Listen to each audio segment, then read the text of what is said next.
नमस्कार, आप देख रहे हैं VNM टीवी और न्यूज स्टूडियो से मैं हूं सपना। स्वागत है आप सभी का खबरों के दुनिया में। देश, दुनिया, शहर, जिले से कौन सी है अहम और खास खबरें विस्तार से देखें उससे पहले नजर आज की सुर्खियों पर। आइए देखते हैं आज की VNM हेडलाइंस। इंदौर में इलेक्ट्रिक कार शॉर्ट सर्किट में भीषण आग, 8 लोगों की मौत।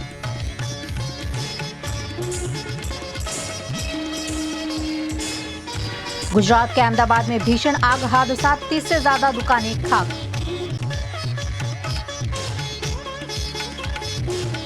गुजरात के कच्छ में फिर मिला धमकी भरा मेल, मुंद्रा पोर्ट को बम से उड़ाने का थ्रेट।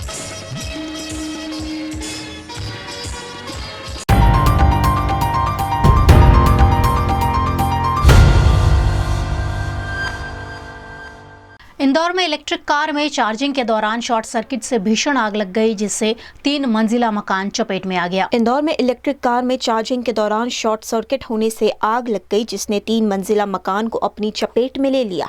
हादसे में रबर कारोबारी मनोज पुगलिया, उनकी गर्भवती बहू सिमरन सहित 8 लोगों की मौत हो गई, जबकि 4 लोग घायल हैं। मारे गए लोगों में से 6 मनोज के रिश्तेदार थे, जो मंगलवार को बिहार के किशनगंज से आए थे। घटना बुधवार तड़के 3:30 से 4 बजे के बीच बंगाली चौराहे के पास ग्रेटर ब्रजेश्वरी कॉलोनी की है। पुलिस के अनुसार कार से घर तक फैली आग ने अंदर रखे गैस सिलेंडरों को अपनी चपेट में ले लिया। इससे एक के बाद एक सिलेंडर फटने लगे। धमाका इतना तेज था कि मकान का एक हिस्सा ढह गया। बिजली सप्लाई बंद होने से घर में लगे डिजिटल लॉक खुल नहीं पाए। अंदर सो रहे लोगों को बाहर निकलने का मौका नहीं मिला। रहवासियों ने बताया कि फायर ब्रिगेड की गाड़ियां सूचना देने के करीब 1 घंटे बाद मौके पर पहुंची। गुजरात के अहमदाबाद के सिंधी मार्केट में भीषण आग लगने से हड़कंप मच गया। अहमदाबाद के कालूपुर रेवड़ी बाजार में स्थित सिंधी मार्केट में भीषण आग लग गई। आग ने 30 से ज्यादा दुकानों को अपनी चपेट में ले लिया। जानकारी के मुताबिक कालूपुर रेवड़ी बाजार स्थित सिंधी मार्केट में देर रात आग लगने की घटना सामने आई। देखते ही देखते आग ने विकराल रूप ले लिया और आसपास की 30 से अधिक दुकानों को अपनी चपेट में ले लिया। घटना की सूचना मिलते ही फायर ब्रिगेड की 20 से ज्यादा गाड़ियां मौके पर पहुंची और घंटों की मशक्कत के बाद आग पर काबू पाया गया।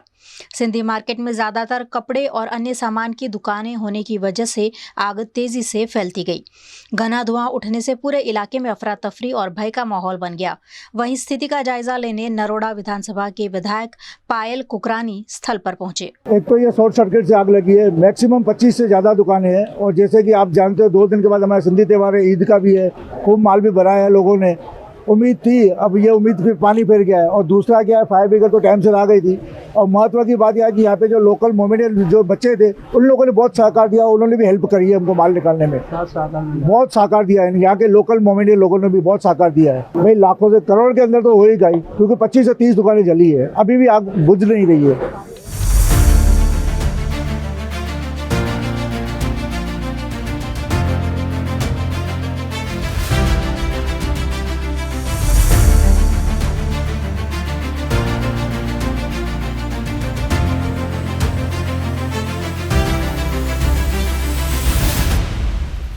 छह दुकान आगे से अच्छा चालू हुआ, बढ़ते बढ़ते पूरा फैल गया यहाँ से। अभी तक मैंने कंट्रोल में लाने की कोशिश कर रहे हैं, लेकिन कंट्रोल हो नहीं रही है आग। ये लगभग वही प्रॉपर कारण तो पता नहीं चला, शॉर्ट सर्किट बोल रहे हैं सब। अभी लगभग कम से कम 15 से ज्यादा दुकानों में आग लग गई है। नुकसान तो सर काफी नुकसान हुआ है दुकानों में, माल में। अभी भी कुछ बोल नहीं सकते, अपनी कोशिश जारी है। कहीं एक तरफ से बुझा रहे, दूसरी तरफ से चालू हो रही है, कंट्रोल में आ नहीं रही है अभी तक। ये ऐसे बोल रहे हैं कि आगे शॉर्ट सर्किट हुआ था, फिर एक दुकान से आके सब पास में दुकान है, उसके हिसाब से सब दुकानों में आग पकड़ गई है। काफी लोगों का माल अंदर था, एकदम से आग लगी तो निकालने में कुछ दुकानों ने निकाल लिया था, कुछ दुकान वाले अभी तक माल नहीं निकाल पाए। कम से कम 15 से 20 दुकानें जली हैं। फायर ब्रिगेड वालों ने बहुत अच्छा काम किया है टाइम से, और अच्छा काफी देर से है। काफी टीम है, 50-60 जनों की टीम आई है, काफी गाड़ियां आई है।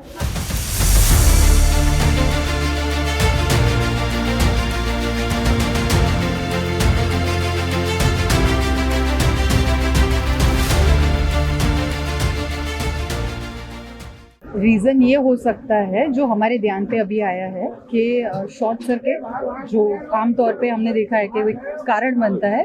दूसरा एक कारण था कि फायर क्यों इतना जल्दी स्प्रेड हुई, तो एक वुडन के जो कैबिन है उसकी वजह से। तीसरी बात अभी जो फायर की गंभीरता बताई गई थी कुछ समय पहले हमारे ध्यान पे भी आई, और अभी हमारे जो चीफ फायर ऑफिसर उनसे भी बात हुई, और आप देख सकते हैं कि किस प्रकार से हमारे जितने भी भाई हैं वो इतनी मेहनत करके अभी आग कंट्रोल में है। और जितने भी भाई हैं मैं उनको यही बोलना चाहूँगी कि सरकार और पद अधिकारी जितने भी हैं उन्होंने अपना, प्रशासन ने काम किया है। आप थोड़ी हिम्मत रखिए, डरिए मत, पैनिक मत होइए। रेवड़ी बाजार इन ऑल अगर आप देखेंगे तो जब से विस्थापित हिंदू यहाँ पे आए तब से ये जगह दी गई थी, लेकिन सरकार की कुछ समय पहले की जोगवाई के तहत ये जो रेवड़ी बाजार का पूरा एरिया है उसको फिर से रीडेवलप करने की जो मांगनी हमारे भाइयों ने रखी थी, अभी हमारे साथ हरीश भाई मौजूद है, उन्होंने रखी थी और वो मंजूरी हमें मिल चुकी है। कुछ समय में ही ये जो काम है रीडेवलपमेंट का वो होने जाएगा। और ये जो आपने बोला कि अभी की जो परेशानी है उससे किसी को पैनिक नहीं होना है, क्योंकि ये अभी अंडर कंट्रोल है। Thank you. रेवड़ी बाजार में फायर होने का एक समाचार मिला था, तो 5 फायर स्टेशन ने फर्स्ट व्हीकल रवाना किया। उसके बाद फायर के इंटेंस देखते हुए बाकी व्हीकल्स को यहाँ से रवाना किया गया। तो एज ऑफ नाउ हमारे पास अभी 21 फायर व्हीकल्स हैं, 2 व्हीकल्स और रवाना किए गए। तो हमारे पास यहाँ गजराज इमरजेंसी रिस्पांस इंडेक्स और फर्स्ट रिस्पॉन्ड व्हीकल्स अब यहाँ पे उपलब्ध हैं। आप देखें 5 फायर से यहाँ से जस्ट नजर ही आ रहा है, 50 मीटर दूर भी नहीं है। तो फर्स्ट रिस्पॉन्स इमीडिएटली मिल गया था। और फायर की इंटेंसिटी ज़्यादा, जैसे आप देख रहे हैं कि मेटलिक शीट यहाँ यूज़ की गई थी पार्टीशन करने के लिए, तो फायर स्प्रेड बहुत जल्दी मेटलिक शीट के होने के कारण अभी बताना मुश्किल होगा, पर इलेक्ट्रिकल या स्टैटिक चार्ज हो सकता है। गुजरात के मुंद्रा पोर्ट को बॉम्ब से उड़ाने की धमकी वाला ईमेल मिलने से हड़कंप मच गया। मुंद्रा पोर्ट को ईमेल के माध्यम से धमकी मिलने के बाद सुरक्षा के उच्चतम स्तर पर सतर्कता बरती जा रही है। पुलिस और बम स्क्वाड की टीमों ने पूरे पोर्ट का निरीक्षण किया और लीकेज स्टोरेज एरिया को खाली कर जांच की। प्रारंभिक जांच में कोई खतरा नहीं पाया गया, लेकिन सुरक्षा के लिए सतर्कता जारी है।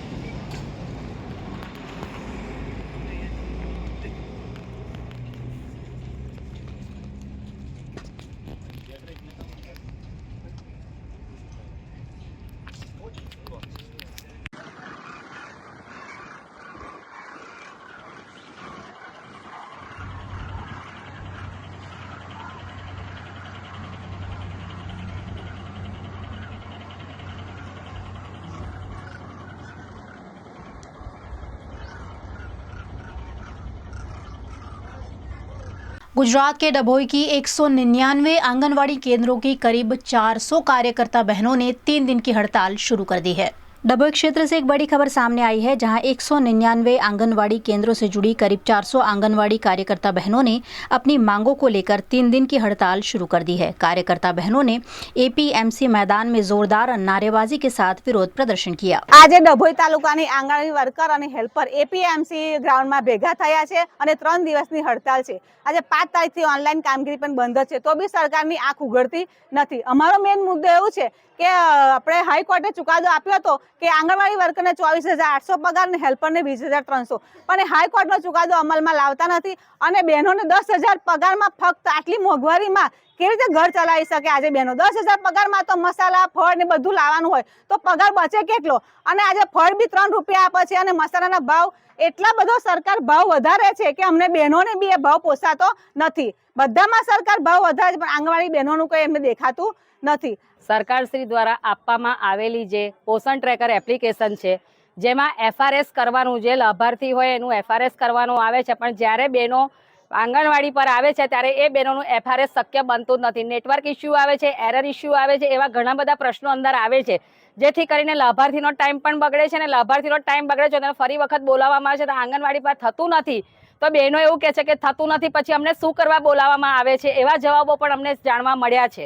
અને ત્યારબાદ હમણાં એવીટી આંગણવાડી માટે મૂકેલી સરકારની જે એપ્લિકેશન છે એની અંદર આંગણવાડીમાં 25 થી 30 બાળકો આવેલા હોય છે, પણ એમની એવીટીમાં 10 થી 15 બાળકો બતાવે, कोई वक्त 70 बाळको बतावे, एमां पूरता बाळको पण बताववामां आवता नथी। वीएनएम न्यूज में आप देख रहे हैं खबरें। वक्त हो चला एक छोटे से अंतराल का, कहीं जाइएगा नहीं, जल्द लौटेंगे कुछ और खास खबरों के साथ, बने रहिए हमारे साथ। नमस्कार एंड जय श्री कृष्ण।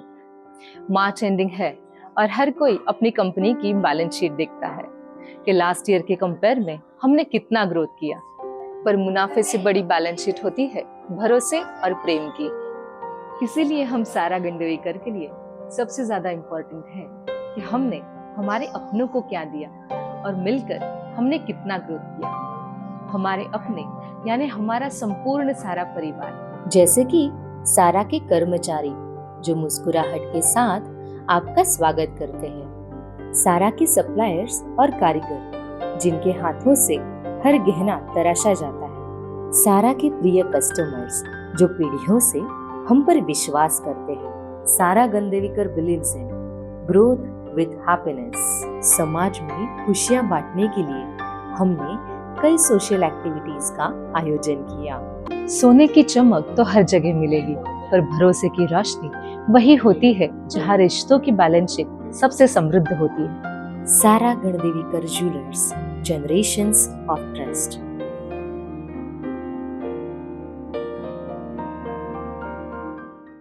સંજય, આપણી સંકલ્પની બાંધણી જે વર્લ્ડ વાઇડ ફેમસ થઈ છે તો એનું શરૂઆત તો આપણે વડોદરાથી જ કરી છે, તો મને એવું લાગે છે કે આપણે વડોદરાનો ખૂબ ખૂબ ખૂબ આભાર માનીએ. Thank you so much. Thank you so much. અને હજી આપણે આ બાંધણીને વધારે ને વધારે સ્પ્રેડ કરવી છે, એટલા માટે ખાસ તમને લોકોને રિક્વેસ્ટ છે કે તમે અમારા સ્ટોર પર આવો અને આ બાંધણીનું કલેક્શન જોઈ અને એમને એન્જોય કરો. So you all are most welcome. Thank you so much. Thank you. ઘર એક સ્થળ નથી, તે એક અહેસાસ છે. A sacred space where you can find solace and peace. એક પવિત્ર જગ્યા જ્યાં તમે આશ્વાસન અને શાંતિ મેળવી શકો. A horizon where your dreams take flight and your aspirations come to life. એક ક્ષિતિજ જ્યાં તમારા સપના ઉડાન ભરે છે અને તમારી આકાંક્ષાઓ જીવંત થાય છે. A treasure filled with special moments and lifelong memories. તો શું તમે એવા જંકશનને શોધવા માટે તૈયાર છો જ્યાં તમારા સપના અને ભવિષ્ય મળે છે? Then Vedant Villas 2 at Kalali is your answer. જ્યાં ના ક્વોલિટીમાં કોમ્પ્રોમાઇઝ, ના એમ્યુનિટીઝમાં. A project by Vedant Group with a legacy of 32 years is not just a home. It's a lifestyle where your family comes first.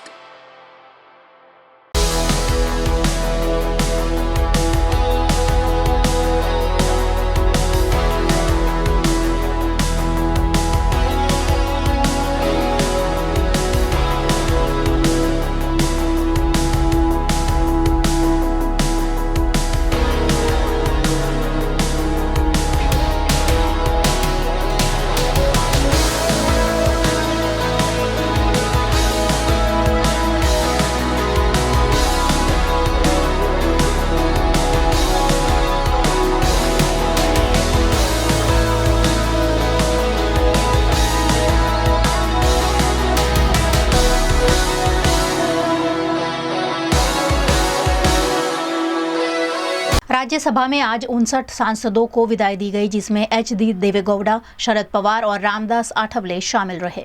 Rajya Sabha में बुधवार को अप्रैल से जुलाई के बीच राज्यसभा से रिटायर हो रहे 59 सांसदों को विदाई दी गई। इनमें पूर्व पीएम एच.डी. देवेगौड़ा, शरद पवार, सभापति हरिवंश, आरपीआई नेता रामदास आठवले शामिल है। हालांकि पवार और आठवले राज्यसभा के लिए फिर चुन लिए गए हैं। कांग्रेस अध्यक्ष मल्लिकार्जुन खड़गे ने पूर्व पीएम एच.डी. देवेगौड़ा के बारे में कहा, मैं सबसे पहले देवेगौड़ा जी का उल्लेख करना चाहूँगा। मुझे पता नहीं कि उन्हें क्या हुआ, मोहब्बत हमारे साथ की, लेकिन शादी मोदी जी के साथ की। इस पर पीएम को हंसी आ गई। इस दौरान पीएम मोदी ने संसद को एक ओपन यूनिवर्सिटी बताया। उन्होंने कहा कि राजनीति में कभी पूर्ण विराम नहीं होता, भविष्य आपका इंतजार कर रहा है। आपका अनुभव हमारे राष्ट्रीय जीवन का स्थायी हिस्सा बना रहेगा। अफगानिस्तान की राजधानी काबुल में एक अस्पताल पर हुए कथित हवाई हमले को लेकर जम्मू कश्मीर के भाजपा के वरिष्ठ नेता रविंदर रैना ने कड़ी निंदा की है। शब कदर की उस रात जिस दिन दुनिया भर के हमारे मुसलमान भाई बहन इबादत कर रहे थे, जिस रात हमारे मुसलमान भाई पूरी दुनिया में गुनाहों से तौबा कर रहे थे, उस शब कदर की रात पाकिस्तान ने बहुत बड़ा गुनाह किया है। पाकिस्तान ने अफगानिस्तान के एक हॉस्पिटल पर जो हमला किया, जिसमें 400 से ज्यादा लोगों की जान चली गई, जिसमें बच्चे, नौजवान और बुजुर्ग शामिल हैं। ये बहुत बड़ा गुनाह, बहुत बड़ा पाप पाकिस्तान ने किया है। पाकिस्तान एक तरफ अपने आप को इस्लामिक देश कहता है, इस्लामिक स्टेट पाकिस्तान अपने आप को कहता है, और वहीं दुनिया भर में मुसलमानों का कत्ल पाकिस्तान कर रहा है। पहले पाकिस्तान ने कश्मीर के अंदर बेगुनाह मुसलमानों का कत्ल किया, और आज शब कदर की मुकद्दस रात अफगानिस्तान के एक हॉस्पिटल के ऊपर हमला करके पाकिस्तान ने 400 से ज्यादा अफगानिस्तान के लोगों की हत्या की है। 300 के करीब लोग जख्मी हैं। चारों तरफ काबुल के अंदर चीख पुकार मची है। माएं अपने बच्चों को ढूंढ रही हैं। बहुत बड़ा जुल्म पाकिस्तान ने शब कदर की रात को किया है। पाकिस्तान को उसके इस गुनाह की कीमत चुकानी पड़ेगी।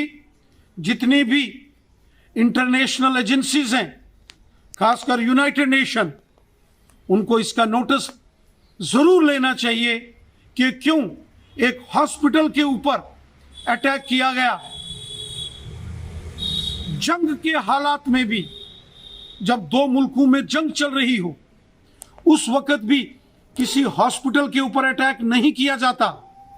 लेकिन पाकिस्तान ने इंटरनेशनल ट्रीटीज, अंतर्राष्ट्रीय कानूनों का उल्लंघन किया है और अफगानिस्तान के काबुल में एक रिहैबिलिटेशन सेंटर, एक हॉस्पिटल को निशाना बनाया है।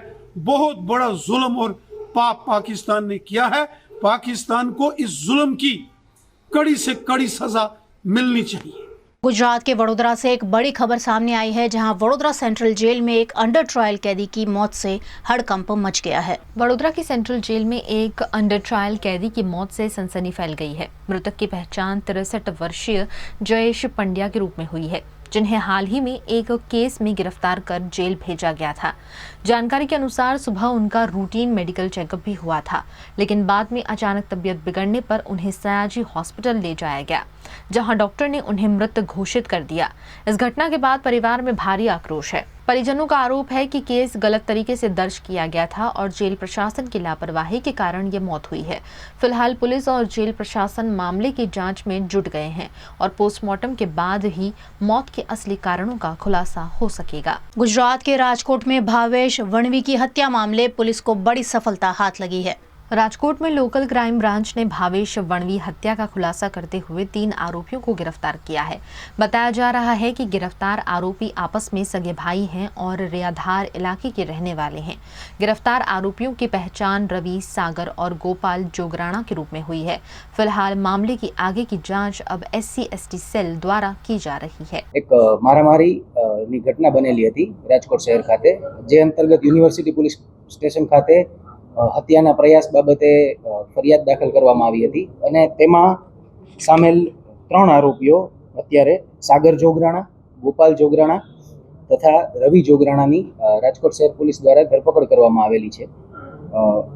આ બનાવની વિગત કંઈક એવી હતી કે આ કામના મરણ જનાર જે ભાવેશ વણવી છે તેમના દ્વારા અમીર જોગરાણા કે જે આ ફરિયાદના મુખ્ય આરોપી છે તેમના વિરુદ્ધ સિચોડાને લઈને ફરિયાદ કરવામાં આવતી હતી વારંવાર, તથા મરણ જનારના એક કૃપાલીબેન નામના મહિલા જોડેના સંબંધો હતા, તથા હમીર જોડે પણ તેને ઇન્સ્ટાગ્રામમાં વાતચીત થતી હોય અને સંબંધનો શક હોય, જે બાબતે ભાવેશ વણવી જે આપણા મરણ જનાર છે તથા મુખ્ય આરોપી જે હમીર જોગરાણા છે તેમના વચ્ચે મંદુક હતું અને તે બાબતે આ ઝઘડો થયેલો હોવાનું પ્રાથમિક તપાસમાં સામે આવેલ છે। આ કામે જે આપણે 3 આરોપીની અટક કરેલી છે, સાગર જોગરાણા, ગોપાલ જોગરાણા તથા રવિ જોગરાણા, તેમના વિરુદ્ધ કોઈ ગુનાહિત ઇતિહાસ નથી જણાઈ આવેલો, પરંતુ આ કામના જે મરણ જનાર છે ભાવેશભાઈ વણવી તેમના વિરુદ્ધ ભૂતકાળના 8 ગુનાઓ છે, મારામારી, રાયોટિંગ, ધમકી તથા પ્રોહિબિશન જેવા હેડ હેઠળના, અને તેમની પાસા હેઠળ અટકાયત પણ થઈ ચૂકેલી છે।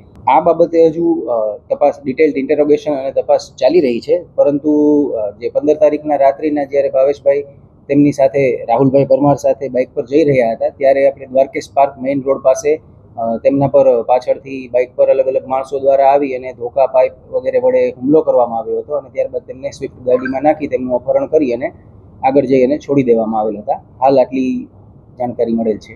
જી, યુનિવર્સિટી પોલીસ સ્ટેશન ખાતે એક અરજી કરેલી હતી, જેમાં અમે વિગત જણાવી એ રીતે જ કે કૃપાલીબેન અને ભાવેશ વણવી વચ્ચેના જે સંબંધો હોય તેના આધારે તેમને હની ટ્રેપની ધમકી પણ આપવામાં આવેલી હતી, જે બાબતે અમીર જોગરાણા દ્વારા અરજી દાખલ કરવામાં આવેલી. આ તમામ આરોપીઓની હાલ અમે તપાસ કરી રહ્યા છીએ. વધારે વિગતો આવશે એટલે જાણ કરવામાં આવશે. गुजरात के वडोदरा की चक्रराज फिल्म्स द्वारा एक भव्य फिल्म की घोषणा की गई है. बड़ौदा की चक्रराज फिल्म्स द्वारा प्रस्तुत लोकप्रिय नाटक आई लव यू कृष्णा अब जल्द ही फिल्म के रूप में दर्शकों के सामने आने वाला है.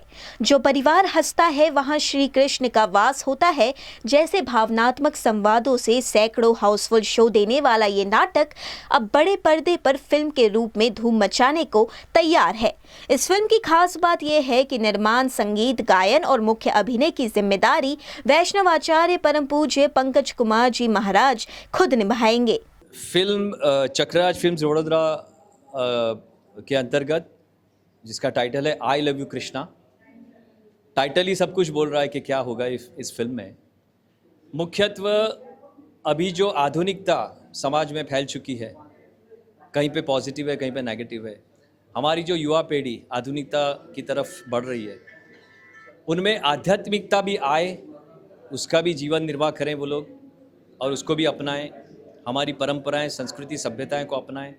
एक बहुत ही मनोरंजक सबर पारिवारिक एंटरटेनमेंट फिल्म है ये आई लव यू कृष्णा, जिसमें कृष्ण सिर्फ मंदिर, हवेली या देवालय में नहीं है. कृष्ण अत्र तत्र सर्वत्र है, मेरे हृदय में भी है, आपके हृदय में भी है.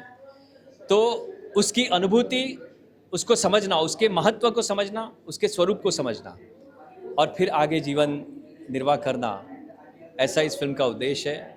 और जिसको कहा जाता है कि जे घरना सभ्यो भेगा मळीने हंसे छे, नक्की ए घरमा श्री कृष्ण वसे छे. इस फिल्म के लेखक दिग्दर्शक मेरे साथ में हैं श्रीमान मनोज नथवानी जी. इसके को प्रोड्यूसर हैं ज्योतिबेन शाह, हिना जादव और पंथेश भाई शाह. संगीत मुझे सौभाग्य प्राप्त हुआ है और मेरे सहयोगी श्रीमान पीयूष कहार जो वडोदरा से बिलोंग करते हैं. इसके डीओपी हैं विनोद भाई पटेल. कलाकार शेखर शुक्ला, भाविनी जानी, भरत बारिया, आरना पटेल, अक्षय पटेल, नितिन देसाई और अन्यथा बहुत सारे कलाकारों का कॉम्बिनेशन है. तो एक बहुत ही मनोरंजक, सबर, आनंददायक फिल्म है जिसको आप डेफिनेटली कृष्ण के साथ जोड़ पाएंगे और आप खुद भी जुड़ेंगे. फिल्म की शूटिंग वडोदरा के साथ साथ ब्रजभूमि के सुंदर स्थलों पर की जाएगी जो दर्शकों को आध्यात्मिक अनुभव देगी. फिल्म का निर्देशन अवार्ड विनर मनोज नथवानी कर रहे हैं. हमारी फिल्म का टाइटल है आई लव यू कृष्णा. दोस्तों, हमारी जीवन में प्रभु किसी न किसी प्रकार से, जैसे गीता जी में कहा प्रभु ने मैं हर भगवान में मैं हूँ, तो आप किसी भी परमात्मा को, इष्ट को आप भजते हैं तो कृष्ण स्वरूप ही है. और प्रभु के साथ जब एक बेटा माँ को बोलता है या माँ बेटे को बोलती है या भाई भाई को, बहन भाई को आई लव यू, तो सामने से जवाब आता आई लव यू. तो इसलिए टाइटल है आई लव यू कृष्ण, ताकि कृष्ण भी आपको आई लव यू. नहीं, फिल्म तो देखिए, फिल्म एक एंटरटेनमेंट का है, तो हमने फिल्म में काफ़ी अच्छे सॉन्ग, एक्शन, कॉमेडी वगैरह रखा है. फिल्म का शूट, मेजर शूट बड़ौदा में हो रहा है क्योंकि बड़ौदा की टीम काफ़ी एक्टिवली जुड़ी है हमारे साथ. बाकी कुछ रिक्वायरमेंट के मुताबिक ब्रजभूमि जाएंगे, द्वारका जाएंगे, अलग अलग जगह का प्लानिंग तो है. नहीं, दर्शक आज की डेट में काफ़ी अपडेट है. हम लोग कोई मैसेज नहीं दे रहे, बस आप आइए, फिल्म देखिए, आपको बड़ा आनंद आएगा, ये गारंटी मैं ले सकता हूँ. और आप बार बार हमारी फिल्म देखेंगे. नहीं, ये विचार एक यूनिवर्सल था. देखिए, जैसे अपने घर में भी कोई बालक का जन्म होता है तो हम लोग सारे लोग मिलके उसके नाम के ऊपर काम करते हैं. बस वैसे ही कोई भी फिल्म होती है, उसका टाइटल सबसे पहले लोगों के पास आता है. वो टाइटल कैची होना चाहिए कि वो फिल्म देखने को अट्रैक्ट हो जावे, ऐसा हमारा. तो आई लव यू आजकल कॉमन है, जैसे आप जानते हो, we celebrate in different way. तो इसीलिए आई लव यू कृष्णा जो छू रहा था, इजी था इसलिए. इस फिल्म में गुजराती फिल्मों में अपनी बेहतरीन अभिनय के लिए मशहूर अभिनेत्री भावनी जानी श्री कृष्ण की माता का रोल निभाएंगी। उल्लेखनीय है कि फिल्म अभिनेत्री भावनी जानी को उनके बेहतरीन अभिनय के लिए गुजरात आइकॉनिक फिल्म अवार्ड से सम्मानित भी किया गया है। उन्हें actor of the year award से नवाजा गया था। आने वाली अपनी इस फिल्म को लेकर भावनी जानी ने अपनी बात कही। मेरा ये फिल्म में मदर का कैरेक्टर है, जो मेन लीड है उनके मदर का कैरेक्टर है। और देखिए मैंने बताया और एक इंटरव्यू में कि मैं ये लाइन में ये मेरा 50वां साल है। आई डन 200 गुजराती मूवीज़ और 8 हिंदी मूवीज़। पर जैसे जैसे बड़े होते ना, जब सत्य सामने आने लगता है, सारे रिलेशंस भी पता चलते, तो we always go towards to God. और जब भगवान की तरफ जाते हैं, फिर जो अनुभूति होती है उसमें इतनी मज़ा आती है। तो सोचे कि अभी जो जीना है मेरा, वही मुझे एक्ट करना है, तो मेरे लिए तो एफर्टलेस है, क्योंकि मुझे कोई एक्ट ही नहीं करना है। जो उनके साथ संवाद कर रहे हो, वही संवाद, वही भाव, वही प्यार, वही एक्सप्रेशन, वही सब आएगा। जो रियल है वो रियल में आएगा। और पंकज जी को तो मैं सालों से जानती हूँ। जब ही वॉज वेरी यंग, तो हमने साथ में काम किया था एक फिल्म में, तब से ये रिलेशन ऐसे है।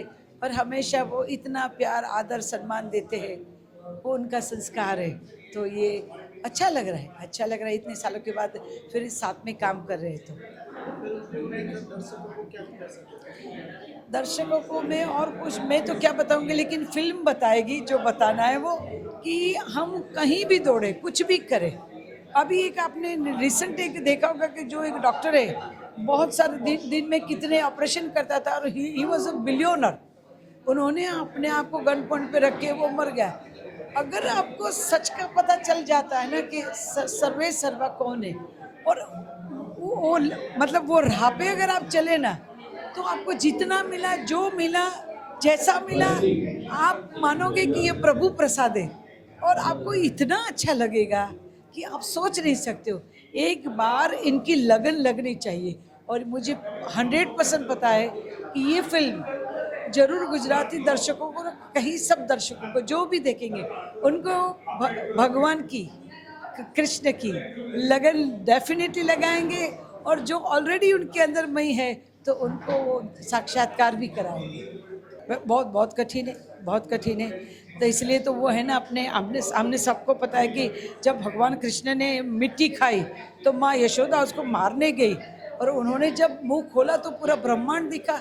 तो वो माँ क्या बोलेगी, और भगवान को देख के क्या, वो तो एक अलग ही अनुभव है। कहीं अनुभव ऐसे होते हैं जिसको जबान से आप बयान नहीं कर सकते हो, वो सिर्फ महसूस किए जाते हैं।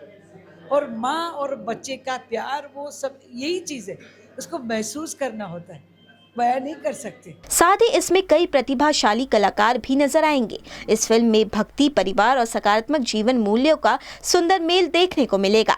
ये फिल्म गुजरात ही नहीं बल्कि देश और विदेश में भी रिलीज की जाएगी। VNM न्यूज में आप देख रहे हैं खबरें। वक्त हो चला एक छोटे से अंतराल का, कहीं जाइएगा नहीं, जल्द लौटेंगे कुछ और खास खबरों के साथ। बने रहिए हमारे साथ। होटल तारासंस महाराजा सयाजीराव की नगरी में आधुनिकता को संजोती एक ऐसी भव्य होटल जो आपको कराती है कभी न भुला पाने वाला एहसास।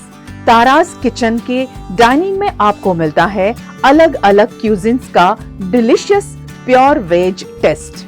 तारास कंट्री काफे में फ्रेंड्स और फैमिली के साथ बिताए पल आपको करते हैं तरोताजा। तारास बेकरी बाइट्स की हर एक बाइट आपके टेस्ट बड को करती है सेटिस्फाइड। तारासंस में वैकेशन मनाना हो या स्टेकेशन, आधुनिक लाइफस्टाइल को फुलफिल करता है एक बेहतरीन अनुभव। छोटी बड़ी पार्टी हो या सगाई, शादी जैसे बड़े मौके, बिजनेस मीटिंग हो या करनी है कोई इवेंट, तारासंस के अलग अलग कैपेसिटी के बैंक्वेट आपके खास मौके को बनाते हैं बेहद शानदार। Hotel Tarasons behind Yash complex, Geri road, near Sundaram Nagar, Gotri road, Vadodara.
V&M Foundation, transforming lives, empowering communities. Inspired by the late Sri A.D. Vyas's life journey, the V&M Foundation was established in 2018, dedicating and making a positive and enduring impact on lives of individual and community. V&M Foundation is working on issues that can improve the society today and tomorrow: health and education, environmental wellness, inclusion, women empowerment, sports, art and culture. Collaborate with us. Sponsor a project through an annual CSR fund. Support activities and events for community welfare. Elevate your brand through annual association with V&M Foundation. Volunteer your time and skill. Donate now and claim an 80G tax exemption. V&M Foundation is registered under Section 80G of the Income Tax Act. V&M Foundation, transforming lives, empowering communities.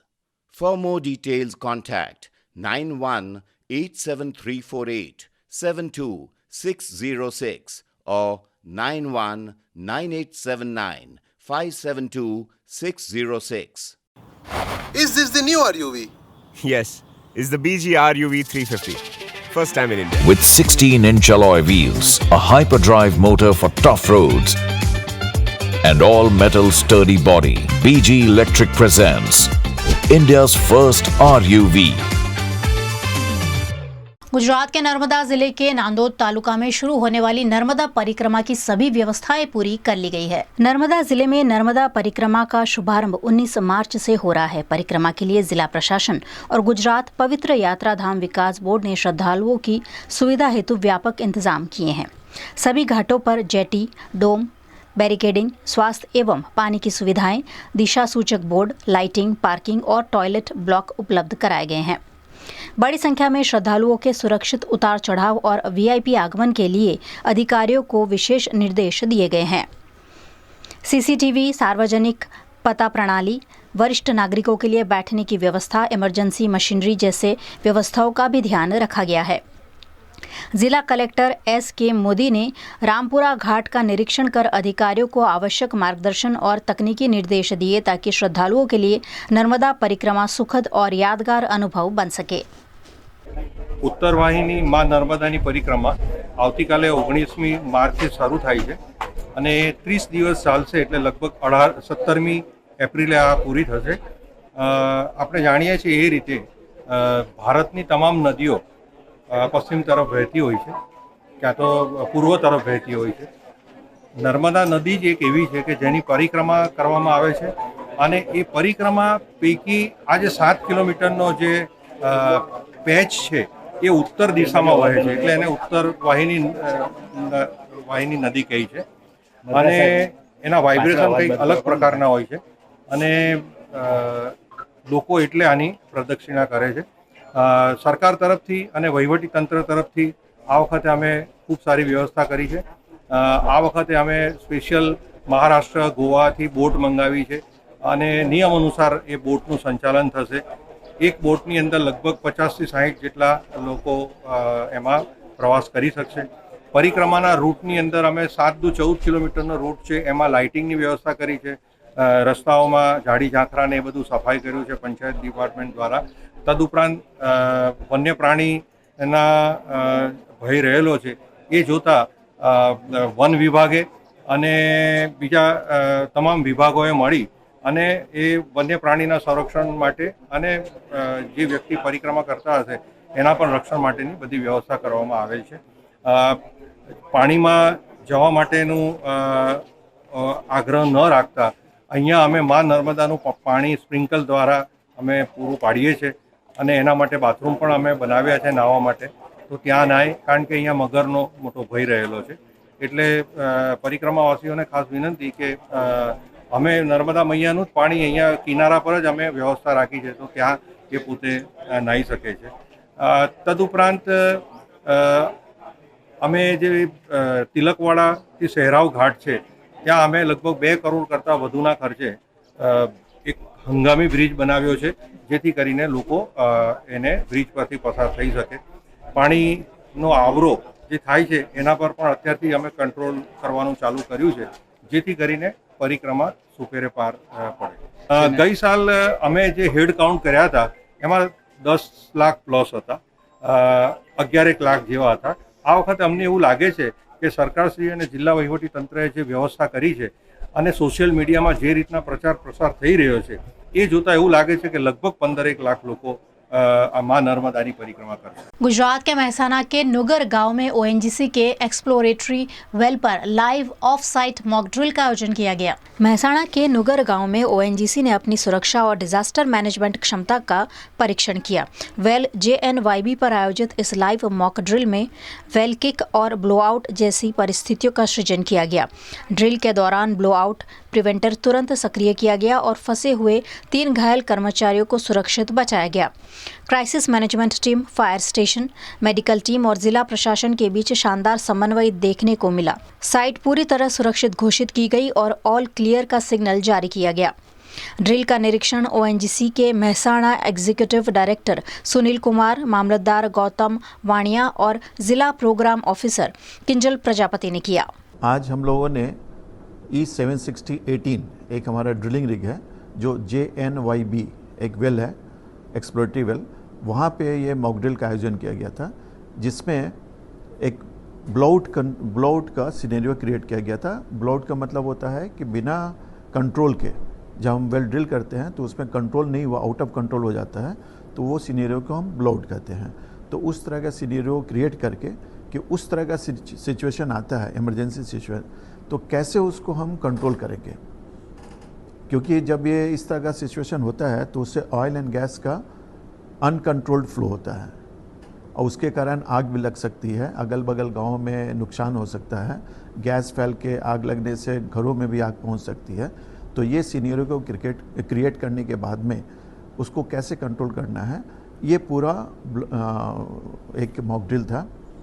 इसमें ONGC और district disaster management authority है, उसकी team ने plan करके किया था, हमारी team ने प्लान करके किया था, जिसमें हमारे फायर सर्विसेज, मेडिकल, सिक्योरिटी, हमारे crisis management team, drilling crew, well services team, safety की टीम, सारे लोगों ने पार्टिसिपेट किया.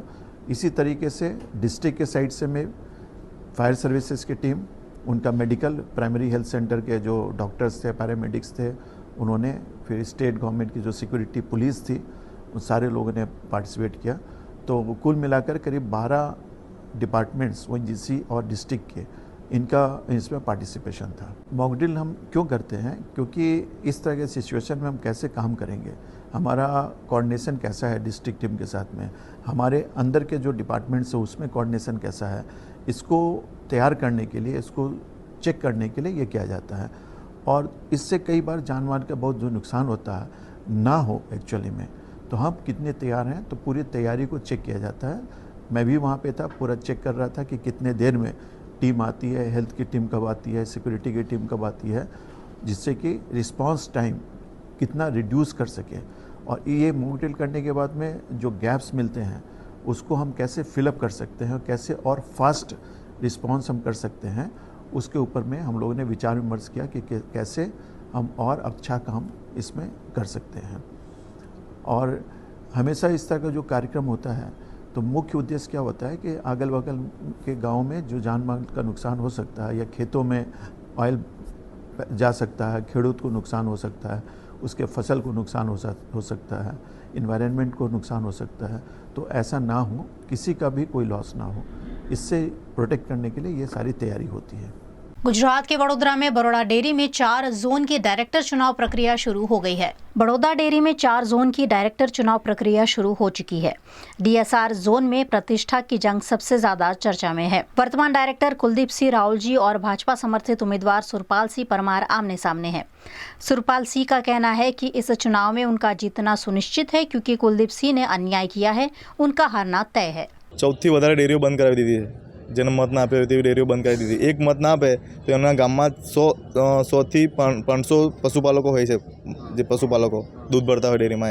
એક જણના પાપે આખું ગામ આજે ભોગવી રહ્યું છે. બીજે ગામ દૂધ ભરવા જઈ રહ્યા છે બાઇકો લઈને. એનું દૂધ ભરતા હોય 400 ગ્રામ 500 ગ્રામ ઘરે દૂધ પીવા માટે ના રાખે, ડેરીમાં ભરી દે, કારણ કે એનાથી એમનું ગુજરાન ચાલતું હોય. એ પાપ એમણે કર્યું છે. કેતનભાઈ તો અમારા ડેરી માટે 4-5 વર્ષથી અવાજ ઉઠાવતા આવ્યા જ છે. આજે એમના અવાજની અંદર એક બીજો અવાજ ઉમેરાશે. અમારા ધારાસભ્યનું જે સપનું છે કે પશુપાલકો માટે ટેબલ પછાડવાનું થાય તો ટેબલ પછાડવાનું, તો એ થશે. શું કહું તમને, ચૂંટણી લડવાનો બધાને અધિકાર છે.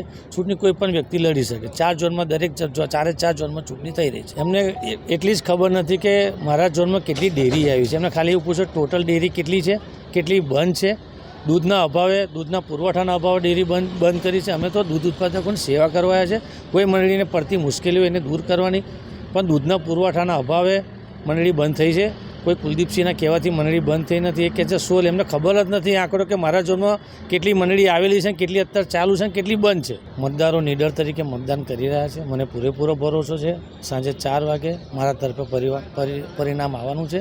ફરીથી મને 5મી વખત બરોડા ડેરીના દૂધ ઉત્પાદકોની સેવા કરવાનો મોકો મળવાનો છે. આજ રોજ બરોડા ડેરીની 12 નંબરનો ઝોન છે, એનું ઇલેક્શન છે. એ ઇલેક્શનની અંદર માન્ય રણજીતસિંહભાઈ રાઠવા ને આ વખતે ભવ્યથી અતિ ભવ્ય મતો, જ્યારે હું પરત ફોર્મ ખેંચ્યું ત્યારે પણ મેં વાત કરી હતી, એટલે એકદમ ભવ્યથી ભવ્ય મતોથી વિજયી થશે. બરોડા ડેરીની આજે ચૂંટણી યોજાઈ રહી છે. એમાં ઝોન નંબર 12માંથી હું ઉમેદવાર છું અને મારો વિજય નિશ્ચિત છે.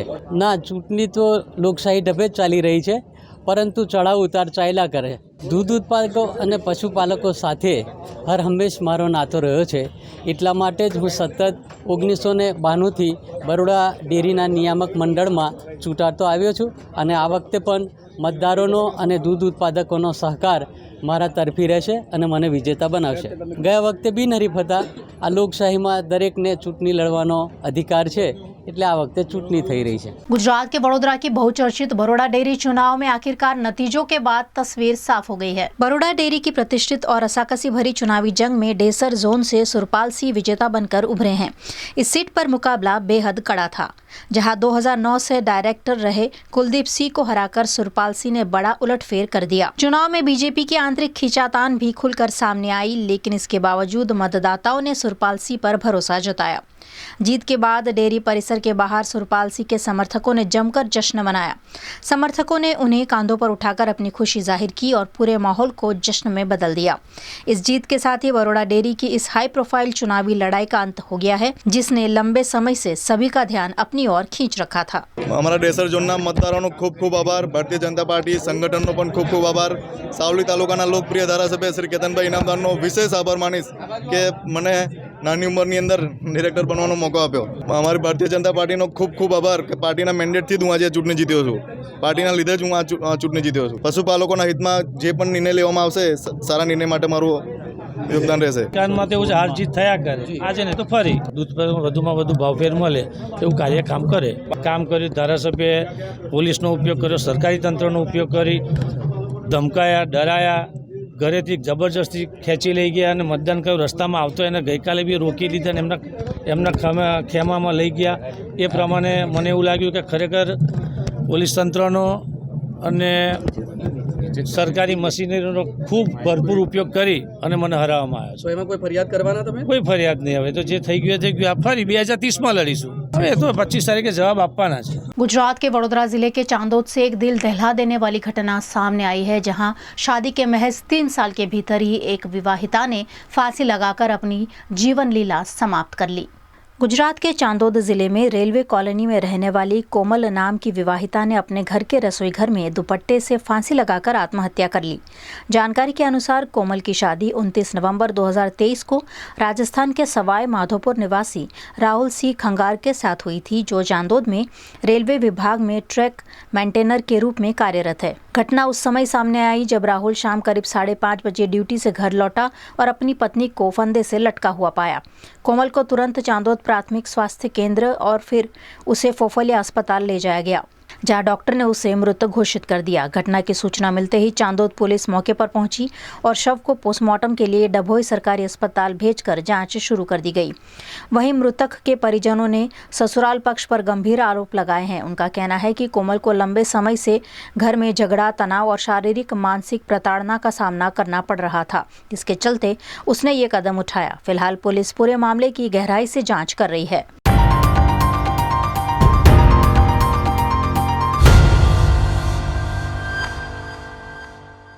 बरोड़ा डेयरी चुनाव परिणाम पर चर्चा तेज हो चुकी है। सावली के विधायक केतन इनामदार द्वारा चुनाव के दौरान जीत और हार पर दिया गया निवेदन चर्चा का विषय बन गया है। હું તમને કહું આ કોઈ અત્યારે મોતી ચોક પૂરે ને 6 મહિના તો વધાર નહીં તો જનગણ મણ નહીં સમજણ પડે કોઈને ઘેર જતો આ તો એક વટનો સવાલ હતો। આપણો ઉમેદવાર માહોત હતો, પાપડી ભેગી ઈયર બફાઈ છે, નહીં તો ઈયર તો બફાઈ જ છે। આ કદાચ કાલે એવું કહેતા હોય ને કે આપણે પ્રમુખ ઉપપ્રમુખ પડતા હોય છે, એવું નથી, આખા બોર્ડ પડતો હોય છે। હા, અને ઘી કરતા ખીચડી જશે એવું કહ્યું હતું ગઈ। મતદાર મત આપે કે મતદાર મત ના આપે, ખીચડી તો ગઈ, ઘેર જતો તો એકલા બે નંબર। आप देख रहे हैं VNM न्यूज़ और ये थी खबरें दिन भर की VNM न्यूज़ स्टूडियो से। VNM टीवी की सारी शोज़, खबरें और अपडेट्स आप YouTube, Facebook, Instagram के अलावा OTT प्लेटफॉर्म पर लाइव देख सकते हैं। आप डेली हंट, जियो टीवी, वोडाफोन टीवी और जियो टीवी के चैनल नंबर 647 पर लगातार देख सकते हैं। शोज़ और खबरें तो देखते रहिए VNM टीवी। मुझे दीजिए इजाज़त, कल फिर मुखातिब होंगे। नमस्कार।